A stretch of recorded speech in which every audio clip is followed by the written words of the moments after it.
D G I S P R lieutenant general Ahmed Sharif Chaudhry نے national college of arts Lahore کے طلباء اور اساتذہ سے خصوصی ملاقات کی، جس میں انہوں نے کھلے دل سے مختلف موضوعات پر گفتگو کی۔ اس دوران این سی اے کے طلباء نے D G I S P R سے پاکستان کی اندرونی اور بیرونی سیکیورٹی صورتحال سمیت مختلف امور پر سوالات کیے۔ طلباء کا کہنا تھا کہ اس سیشن نے پاک فوج کے حوالے سے ان کے ذہنوں میں موجود کئی شبہات کو دور کرنے میں مدد دی ہے۔ نشست کے اختتام پر اساتذہ اور طلباء نے اس خواہش کا اظہار کیا کہ مستقبل میں بھی ایسے ہی سیشنز کا انعقاد ہونا چاہیے تاکہ غلط معلومات اور غلط فہمیوں کا مؤثر تدارک کیا جا سکے۔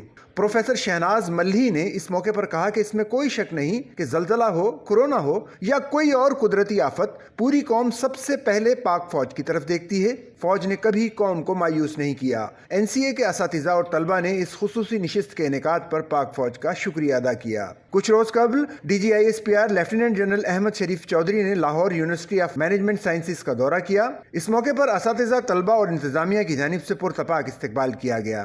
D G I S P R نے طلباء اور اساتذہ سے براہ راست گفتگو کی۔ خصوصی نشست کے دوران D G I S P R نے طلباء کے مختلف سوالات کے مدلل اور مؤثر جوابات دیے۔ D G I S P R نے لمز میں طلباء کے ساتھ پاکستان کی اندرونی اور بیرونی سیکیورٹی صورتحال سمیت مختلف موضوعات پر مفصل گفتگو کی۔